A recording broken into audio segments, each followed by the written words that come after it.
Hello बच्चों, तो चलिए इस प्रश्न को पढ़ते हैं। डी वाई बट्टा डी एक्स ज्ञात कीजिए यदि x बराबर वर्गमूल साइन 2t, वाई बराबर वर्गमूल कॉस 2t। तो यहाँ पर देखो x और y के मान दिए हुए हैं, हमें डी वाई बट्टा डी एक्स का मान बताना है। तो प्रश्न में आगे बढ़ने से पहले इस प्रश्न से संबंधित जो मुख्य उदाहरण है उसकी हम चर्चा कर लेते हैं। देखो मुख्य उदाहरण, x की घात n का जो अवकलन है x के सापेक्ष, उसका सूत्र क्या होता है, n गुणा में x की घात n माइनस एक, जहां पर n क्या है, एक अचर पद है। तो देखो इस सूत्र से हमें एक परिणाम तो सीधा याद होना चाहिए कि d बट्टा डी एक्स वर्गमूल x का जो मान आता है, तो देखो वर्गमूल x का मतलब क्या है, x की घात 1/2। ठीक है, तो इसका अवकलन करेंगे तो पहले 1/2 घात आगे आ जाएगी, फिर x की घात 1/2 माइनस एक, अर्थात x की घात माइनस 1/2 बनेगा। ठीक है, तो माइनस 1/2 x की घात, इसका मतलब क्या हुआ, 1/2 वर्गमूल x।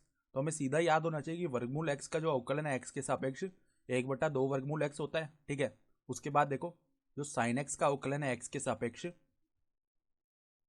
वो क्या होता है, cos x के बराबर। ठीक है, और cos x का जो अवकलन है x के सापेक्ष, वो क्या होता है, माइनस साइन x के बराबर।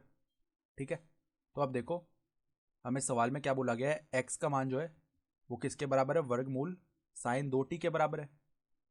तो अब हम क्या करते हैं, दोनों तरफ t के सापेक्ष अवकलन कर लेते हैं। ठीक है, तो t के सापेक्ष अवकलन करेंगे तो यहाँ पर तो dx बट्टा dt बन जाएगा, और यहाँ पर पहले इसको वर्गमूल x की तरह इसका अवकलन होगा, तो 1/2 वर्गमूल साइन 2t आ जाएगा। ठीक है, फिर देखो श्रृंखला नियम से साइन 2t का हम अवकलन करेंगे t के सापेक्ष, तो cos 2t बन जाएगा। फिर श्रृंखला नियम वापस लगेगा और 2t का अवकलन करेंगे t के सापेक्ष, तो क्या होगा, हमारे पास में 2t आ जाएगा, मतलब 2 बाहर आ जाएगा अवकलन से, और t का अवकलन t के सापेक्ष 1 हो जाएगा, तो यहाँ पर 2 आ गया। तो देखो 2 से 2 भाग हो जाएगा, हमारे पास में क्या बचा, cos 2t बट्टा में वर्गमूल साइन 2t। ये मान किसका है, dx बट्टा dt का मान है, इसको समीकरण 1 बोल देते हैं। तो अब देखो y बराबर में क्या दिया हुआ है, y बराबर में है वर्गमूल cos 2t, तो वर्गमूल cos 2t। यहाँ भी हम दोनों तरफ t के सापेक्ष अवकलन करते हैं, तो dy बट्टा dt बराबर में पहले तो वर्गमूल x की तरह इसका अवकलन होगा, तो 1/2 वर्गमूल cos 2t। ठीक है, फिर श्रृंखला नियम से cos 2t का पुनः अवकलन करेंगे t के सापेक्ष, तो माइनस साइन 2t बनेगा। ठीक है, फिर श्रृंखला नियम से पुनः 2t का हम अवकलन करेंगे t के सापेक्ष, तो जो 2 है वो अवकलन से बाहर हो जाएगा, और t का जो अवकलन t के सापेक्ष 1 आ जाएगा। ठीक है, तो वो गुणा होकर यही पद आ जाएगा। तो देखो t से यहाँ पर 2 से 2 जो है वो भाग हो जाएगा पुनः, तो माइनस साइन 2t बट्टा में वर्गमूल cos 2t ये बचेगा।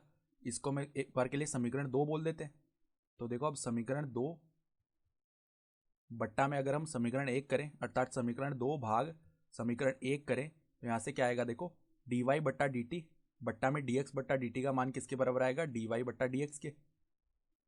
और देखो डी वाई बट्टा डी टी का मान क्या है, माइनस साइन 2t बट्टा में वर्गमूल कॉस 2t बट्टा में देखो डी एक्स बट्टा डी टी का जो मान है वो क्या है, कॉस 2t, कॉस 2t बट्टा वर्गमूल में साइन 2t। ठीक है, ये बन गया।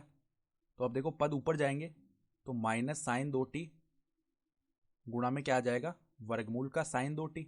ठीक है, और बट्टा में वर्गमूल का cos 2t गुणा में क्या आ जाएगा, cos 2t। ठीक है, तो देखो यहाँ पर साइन 2t की घात 1 है, और यहाँ पर वर्गमूल साइन 2t का मतलब क्या है, साइन 2t की घात 1/2, तो ये मिलकर क्या हो जाएंगे, माइनस साइन 2t की घात आ जाएगी कितनी, 1 प्लस में 1/2 होगा घात, तो 3/2 बन जाएगी। ठीक है, तो घात हो जाएगी 3/2। फिर देखो बट्टा में इसी प्रकार यहाँ पर भी cos 2t की घात कितनी हो जाएगी, 3/2। ठीक है, तो अगर हम dy बट्टा dx का मान लिखें तो वो क्या आ जाएगा, माइनस में साइन 2t बट्टा cos 2t, और इसकी घात कितनी होगी, 3/2 हो गई। तो साइन थीटा बट्टा कॉस थीटा का मान टेन थीटा होता है, तो ये क्या बन गया, माइनस टेन 2t की घात 3/2, और ये आ गया dy बट्टा dx का मान। ठीक है, तो आशा करता हूँ कि आपको यह प्रश्न समझ में आया होगा। धन्यवाद।